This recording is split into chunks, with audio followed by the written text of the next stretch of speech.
paternalista, uma visão de coitadismo, de vitimismo, é assim que você será. Por isso que a Bíblia diz, aquilo que você pensa no seu coração é aquilo que você é. Quando fala de visão aqui, não está falando de olhos simplesmente. Está falando de fé, está falando de um monte de outras coisas. 12 espias foram para lá. 10 viram gigantes. 2 viram a qualidade da terra. Isso é bem clichê e é bem fácil de entender, porque todo mundo que já ouviu essa mensagem na vida. A diferença não estava nos olhos biológicos, mas nos olhos da fé. Primeiro ponto que a gente tem que trabalhar hoje. A visão que você carrega define o caminho que você vai trilhar. A visão que você carrega define o caminho que você vai trilhar.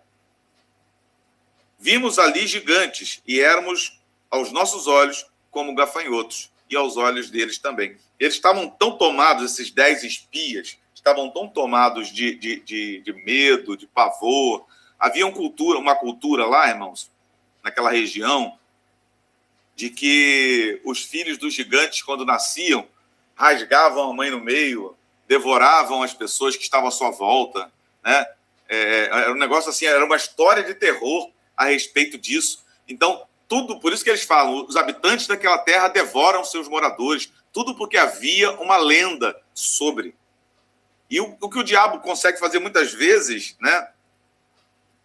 Muitas vezes na nossa vida, quando quer nos paralisar, quando ele quer paralisar alguém, ele não coloca um gigante no caminho. Ele coloca uma imagem distorcida na sua mente. Consegue entender isso, sim ou não?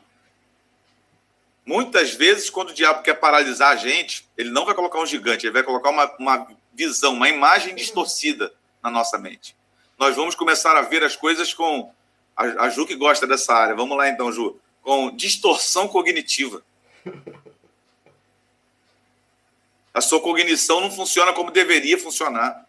As coisas que você deveria entender não são entendidas como você deveria entender. Então, ele fez isso com 10 homens.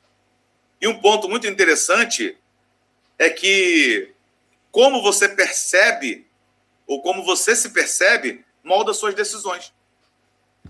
Exatamente. Você sabia que uma pessoa... Eu dou aula desde 2014, 11 anos no CETIB. Uma das aulas que eu falo, que eu dou lá no CETIB, é sobre autoestima. Quem tem baixa autoestima, ele tem o tom de voz de quem tem baixa autoestima, ele tem uma postura de quem tem baixa autoestima, ele exala baixa autoestima. Então, vou repetir a frase que eu falei anteriormente. A forma como você se percebe molda suas decisões. Isso é um princípio da autoimagem. Quem se vê incapaz age com incapacidade. Quem se vê pequeno se encolhe diante das promessas. Você sabe que a gente carrega na nossa vida uma falsa humildade. Na verdade, está mais para depreciação do que para humildade. Em nome de nós não sermos autossuficientes, nós acabamos com a nossa autoestima. A igreja fez esse desfavor para a gente também, tá? Eu fui criado na igreja, nascido e criado na igreja. Então foi moldado em nós de que nós não deveríamos olhar para nós com capacidade alguma. E isso é um problema para muitos de nós na caminhada e na jornada que nós decidimos trilhar. Porque, na verdade, muitas coisas... A Ana está dando glória a Deus. Amém. Ainda bem que eu vim. Glória a Deus. Muitas coisas não estão ligadas à ideia da autossuficiência, estão ligadas à ideia da autoestima, da autovalorização. Então, nós precisamos...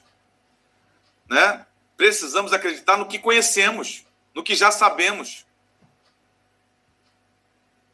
Interessante que... Vou usar aqui, tá? Fica aí. Quem não gosta que faz isso, me perdoe em nome de Jesus, mas quem gosta, pega para ti. Perguntaram uma vez para o Jung, que é um teórico da psicologia que eu estudo, se ele acreditava em Deus. Sabe qual foi a resposta dele? Eu sei. Porque para você acreditar, você precisa de coisas para te convencer, sim ou não? Agora, o que você sabe já, você precisa de alguma coisa para convencer? Então, saber sobre Deus, saber sobre quem eu sou, saber sobre quem Deus me fez para ser, são coisas que nós precisamos definir dentro de nós.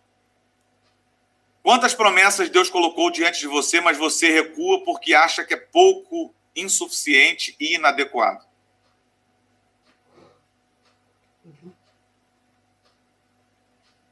Aliás, deixa eu perguntar para você, quem foi que te machucou tanto? Eu sei que Deus está falando com uma pessoa aqui, mas eu não vou falar o nome. Eu não vou falar o nome porque, assim, o Espírito não me permite falar. Mas Deus está falando com você, não tem jeito. Você é homem, é um homem. Quem foi que te machucou tanto que você começou a se ver como inadequado? Como insuficiente? Como se tudo que você faz fosse pouco? A questão não é o tamanho do gigante, mas é o tamanho da sua visão. Amém ou não amém? A questão não é o tamanho do gigante, mas é o tamanho da sua visão. Segunda coisa que a gente precisa definir, a visão de quem confia em Deus é diferente. Números 14, versículo 9, Números 14, 7 diz, certamente a terra é muito boa. 14, 9 diz, o Senhor é conosco, não os temais. Então, na verdade, a visão de quem confia é diferente. A visão de quem confia é assim, ó, não vamos temer porque o Senhor é com a gente. Josué e Caleb não negaram os gigantes. Não é uma questão de ser negacionista na vida. Não é uma questão de negar problemas, de fingir que não acontece, mas é uma questão de saber quem está contigo. Lembra de Caleb, quando vai tomar posse da promessa? 40 anos depois, né? Ou 45 anos depois? Me falhou a memória que agora que eu não estava no cronograma. O computador deu pane. Mas a verdade é que quando ele chega, ele fala assim, eu tenho a mesma força de que eu tinha quando eu recebi a promessa, Moisés. E ele subiu a montanha. Você sabe o que é um homem da idade de Caleb decidir subir uma montanha? E com os gigantes que moravam lá, que o problema nunca foi a montanha, o problema é quem sobe a montanha com você. Se Deus está contigo subindo a montanha, não tema o que está lá em cima. Porque o Senhor vai te dar vitória. Independente do tempo de vida que você tem, independente da pouca força que você tem, a nossa capacidade não vem de nós, ela vem de Deus. Diga glória a Deus por isso. Josué e Caleb não negaram os gigantes. Eles só não deram poder aos gigantes. Oh, glória! Qual é o poder que você dá para as coisas que te dominam, querido?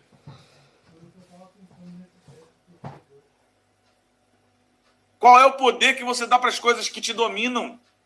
O que te cercam? Isso está dominando você porque você está chancelando a autoridade disso sobre você.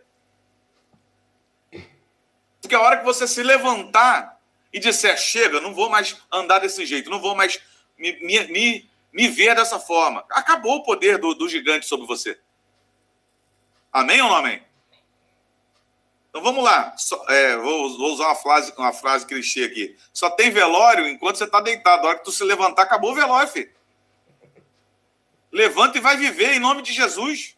Aleluia. Levanta e vai viver. Levanta e vai fazer o que Deus te chamou para fazer. Mostra para quem está querendo te ver morto que tu está vivo em nome de Jesus Cristo. E se você se sentiu morto em algum momento, receba a vida nessa tarde, em nome de Jesus. Aleluia. Eles viram a terra, não o obstáculo, eles viram a promessa, não o perigo, Deus que os enviou e não a fraqueza humana. Se eu for olhar para a minha fraqueza, irmão, eu vou fechar as coisas que a gente está passando na obra lá da igreja lá. Eu fecho aquela... Eu boto lá uma fita preta e amarela e vou esquecer daquele negócio lá, irmão. É muita luta. Desde que a gente foi para lá, é muita luta. É luta, é luta, é luta, é luta. E a gente... Desculpa a expressão, duro, sem dinheiro, fazendo proeza, fazendo pela fé, agindo pela fé, e Deus operando. Porque se eu for olhar para a minha fraqueza, eu paro.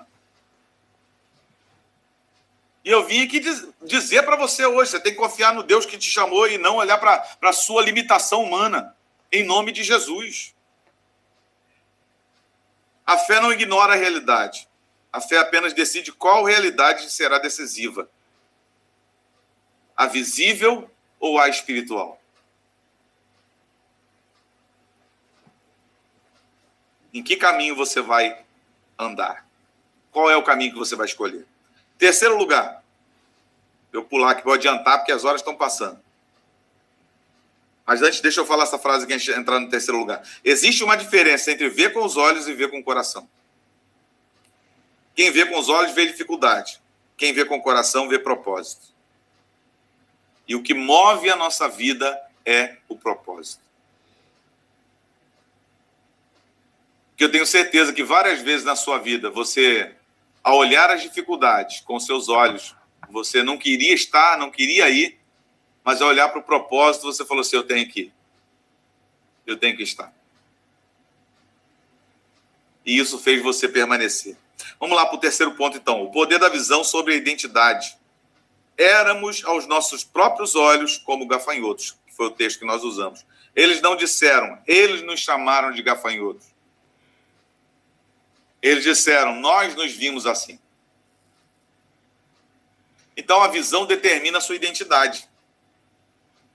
E o pior, eles dizem, nós nos vimos pelos olhos deles e eles também nos viram assim. Você sabia que a forma como você se define faz o inimigo definir você também?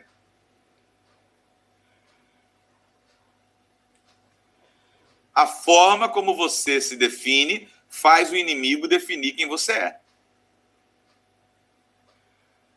Amém ou não amém? Quem já expulsou demônio aqui? Levanta a mão. Quem já expulsou demônio aqui? Levanta a mão. Primeira coisa que o demônio faz é tentar mostrar que é mais forte que a gente. Mentira ou verdade? E esbraveja, e fala que vai matar, e fala que vai esculambar com a vida da pessoa e tal. Até uma hora que você com autoridade, fala para ele, cala sua boca em nome de Jesus. E ele cala. Porque a verdade é que, muitas vezes, nós deixamos que os nossos olhos nos enganem, e se a gente permitir, o inimigo começa a ver como nós estamos nos vendo. E isso é um problema, é um perigo para a gente. Porque isso pode trazer derrota para você, isso pode fazer você perder as batalhas que, na verdade, Deus já te deu vitória. Deus já está lá no futuro dizendo para você, é só vir que eu já estou aqui. E a melhor escolha em alguns momentos na nossa vida é só continuar. Então, eles disseram, nós éramos aos nossos próprios olhos como gafanhotos e aos olhos deles também. Eles não chamaram eles de gafanhotos, foram eles que se chamaram. O que você tem dito ao seu respeito, hein? Quais são as palavras que você tem falado a respeito de si mesmo? Eu estou pregando para vocês e estou pregando para mim, tá? Por isso que a Bíblia é uma faca de dois gumes. Uma espada de dois gumes, ela corta para lá e ela corta para cá. Estamos sendo cortados ao mesmo tempo. Então, na verdade, o problema nunca foi Canaã. O problema sempre foi a autoimagem deformada de um povo que viveu 400 anos como escravos. A maneira como você foi ensinado a pensar sobre si está roubando de você a sua vitória.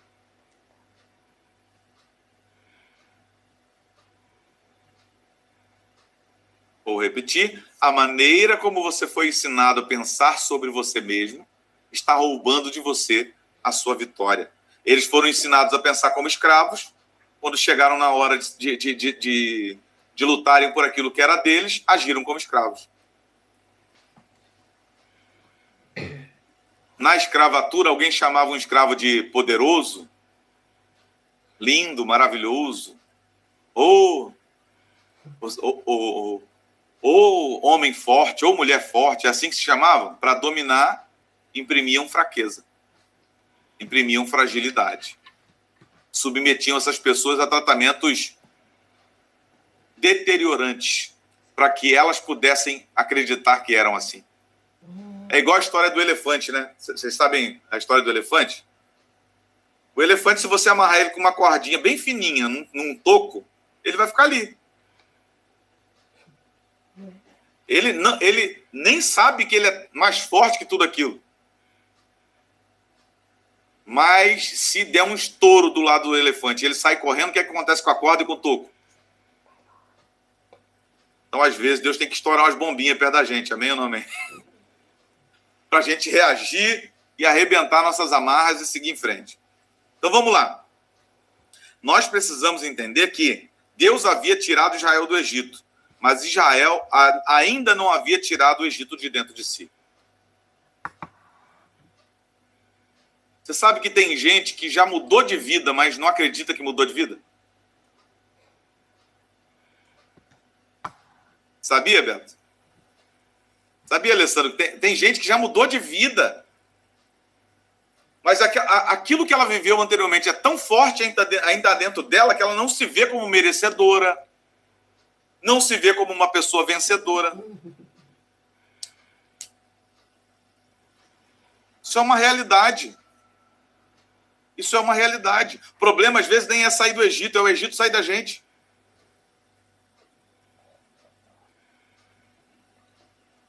Porque para a gente sair do Egito, quem tira a gente? Deus, né? Agora, para o Egito sair da gente, quem é que tira? Nós mesmos, né? Temos que decidir todo dia. Dizer, eu não estou mais no Egito. Eu não estou mais como prisioneiro. Eu não sou mais escravo. Você sabe que o problema não é a pessoa... Aí, infelizmente, o Evangelho fez um trabalho de mão invertida. Muitas vezes a gente ficou a vida toda tentando fazer as pessoas acreditarem que elas eram bodes para depois aceitarem a Jesus e virarem ovelhas. Quando, na verdade, eram só ovelhas que pensavam como bode. Sim ou não? Aí o dia que você descobriu que tu era ovelha, decidiu começar a pensar como ovelha, tu falou assim, acabou. Não tem mais crise de bode e ovelha, só ovelha. É a mesma coisa o Egito. Quando o Egito sai de nós não temos uma crise de ficar pensando como egípcio, ou como escravo, melhor dizendo, né? Ficar pensando como escravo. Porque a gente já foi liberto em nome de Jesus. Tudo que Jesus conquistou na cruz é direito nosso, já foi liberado para você. Então, tire o Egito dentro de você. Tire as dúvidas de dentro de você. Tire as visões equivocadas de dentro de você. Jogue isso fora em nome de Jesus. Jogue no mar do esquecimento. A Bíblia mesmo fala que o Senhor pegou o nosso passado e jogou no mar do esquecimento. Dos seus pecados não me lembrarei jamais. Agora, lá no mar do esquecimento tem uma placa. Sabe o que está escrito na placa lá? É proibido pescar.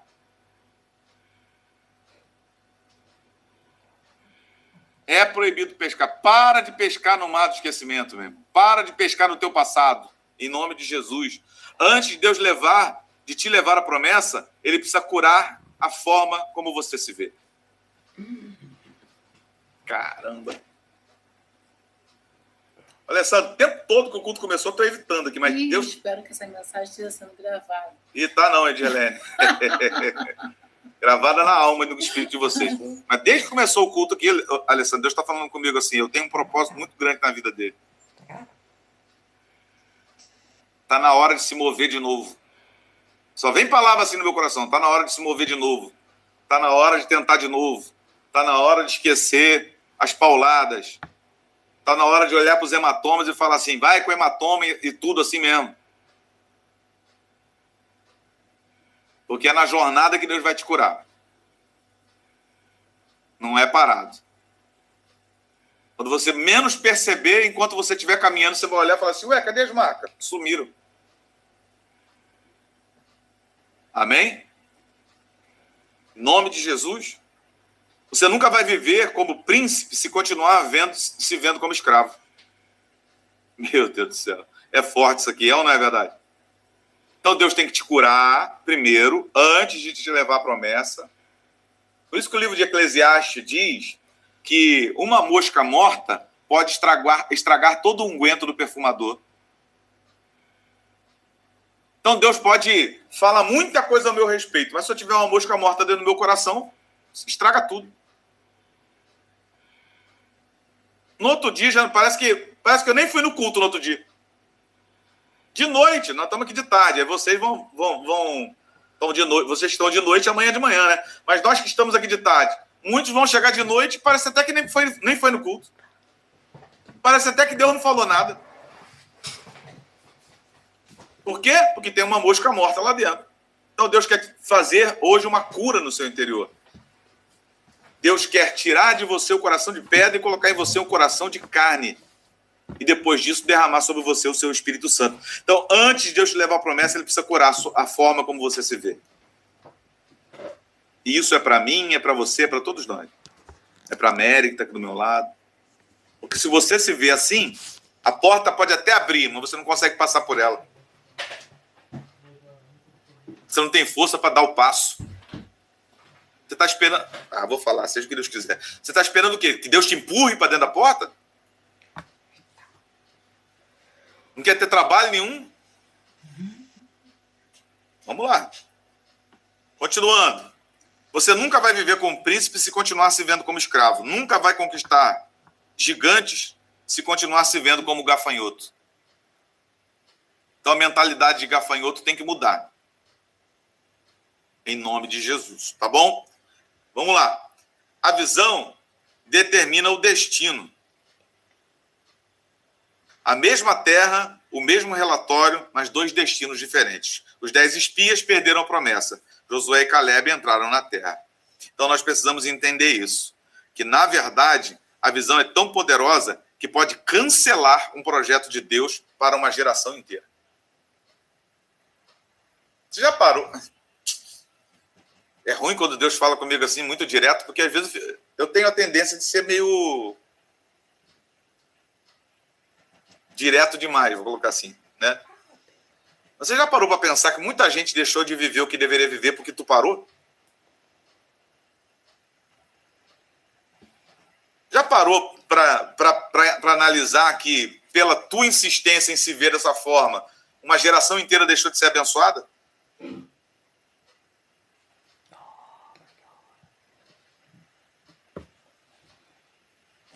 A visão é tão poderosa que pode cancelar um projeto de Deus para uma geração inteira. Ou garantir o projeto de Deus para uma geração inteira.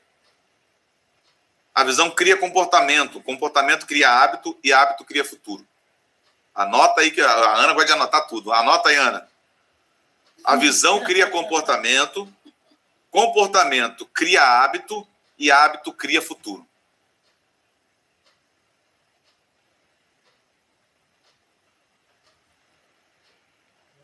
Amém? Sua visão hoje é a profecia do seu amanhã. Glória a Deus. E aí, eu quero terminar essa mensagem dizendo uma coisa para você. Lidere a si mesmo com visão. Você precisa liderar a si mesmo com visão. Capítulo 14, versículo 24, diz lá que eles, no capítulo 14 vai dizer que esses homens que difamaram a terra não entrariam, mas diz assim no versículo 24, porém, meu servo Caleb, visto que nele houve outro espírito. Autoliderança.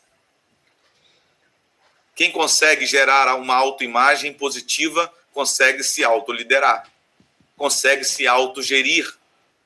E isso é muito importante. Caleb tinha um espírito diferente, uma fé diferente e uma visão diferente. Então entenda isso. Um espírito diferente, uma fé diferente e uma visão diferente também automaticamente vão te levar a um lugar diferente. Ele não pediu para ver gigantes, pediu para ver a terra. Ele não falou da dificuldade, falou do Deus da promessa. Ele não retrocedeu, ele avançou. E eu queria que você hoje entendesse o seguinte, Deus está perguntando a cada um de nós, você está vendo gigante ou promessa? Está se vendo como gafanhoto ou como filho? Está vendo o problema ou a oportunidade? Está vendo com os olhos naturais ou com os olhos espirituais? O poder da visão vai determinar aonde você vai chegar hoje. Aonde os seus pés vão pisar, aonde as suas mãos vão tocar e aonde a sua vida vai florescer. Amém ou não amém? Eu vou dizer uma coisa para os irmãos, contando aqui, eu tenho pouco tempo, 4 minutos. Eu e Mary, quando começamos no nosso ministério, a igreja que a gente foi liderar era uma igreja que estava destruída. E o Ministério de Louvor estava em pecado. E quando eu fui disciplinar os meninos, todos eles saíram da igreja. Tinha um menino de rua que morava comigo, que tocava um pouquinho de bateria, que a gente cuidava dele, o Beto. E eu peguei 2 meninos, eu olhei para aquela situação e pensei, o que eu faço? Eu decidi fazer alguma coisa pela fé. Peguei 2 meninos, sentei eles na minha frente e falei assim, tu vai tocar baixo, tu vai tocar violão. Ah, bispo, não posso escolher não? É pastor, na verdade, na época. Pastor, não posso escolher não? Não, toma aqui, vamos lá. Dei aula para os 2. E 3 meses depois eu tinha uma banda de adolescente atrás de mim. Com um ex-menino de rua tocando bateria.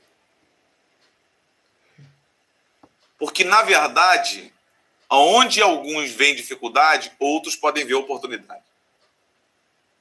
Você sabe disso. Isso é clichê, eu sei. Muita gente na pandemia faliu, mas muita gente na pandemia enriqueceu. Vamos pensar nos meios lícitos, amém ou não amém? Nos meios lícitos. Muita gente superou, muita gente olhou para a dificuldade e gerou uma oportunidade. O problema está na visão que eu carrego, porque a minha visão determina o meu futuro.